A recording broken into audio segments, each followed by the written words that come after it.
Dans un autre dossier maintenant, Kevin, on constate que la drogue du viol continue de faire des victimes dans les bars du Québec.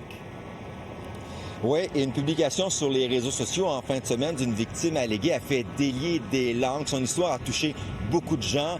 Une personne que j'ai rencontrée aujourd'hui qui dit avoir vécu des faits similaires a voulu témoigner grâce à cette publication et vous verrez, son histoire est troublante.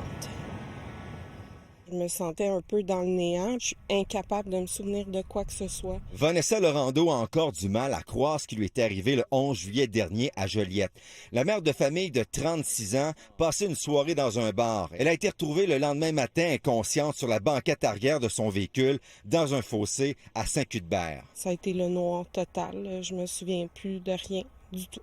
De toute ma nuit, j'ai rien, aucun souvenir. Je me souviens pas d'être sortie du bar. On m'a retrouvée dans un fossé. Puis les policiers m'ont amenée à l'hôpital. Elle est toujours en attente des résultats d'analyse. Vanessa Laurando est persuadée qu'on l'a droguée. J'ai des bleus comme si quelqu'un, chaque bar m'avait pris, mais j'ai pas la sensation d'avoir été violée, là. Avez-vous porté plainte à la police? Ben, j'ai pas pu encore parler à la police, là. C'est récent, là, puis il fallait que je me remette de tout ça, là. C'était peurant. C'est après avoir vu le témoignage d'une autre victime présumée sur les réseaux sociaux que Vanessa a décidé de parler. Son but, sensibiliser le public à ce danger. Jeudi dernier, dans un bar de Blainville, une femme dit avoir été droguée à son insu. Après avoir consommé une boisson, elle dit avoir perdu connaissance pendant près de 6 heures. La mère de famille s'est sentie mal, s'est réfugiée à la salle de bain et a appelé son mari à l'aide.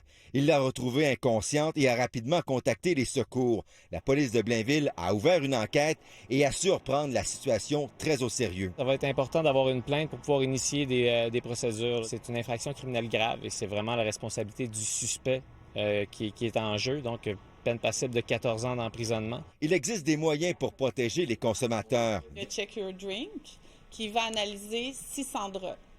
Donc, à l'intérieur, vous avez des petites bandelettes.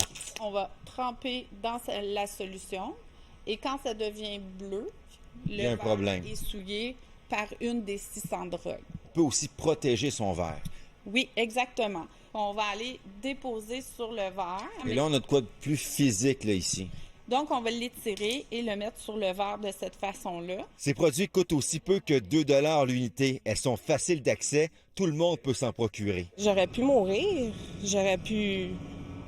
Je sais pas, là, il aurait pu m'arriver quelque chose de grave, là. J'ai plus envie de sortir, là, jamais. Le GHB ne sert pas qu'à commettre des agressions sexuelles. De plus en plus de victimes rapportent avoir été droguées pour se faire voler. Dans les lieux publics, la vigilance est de mise. Kevin Craig Desmarais, TVA Nouvelles, Joliette.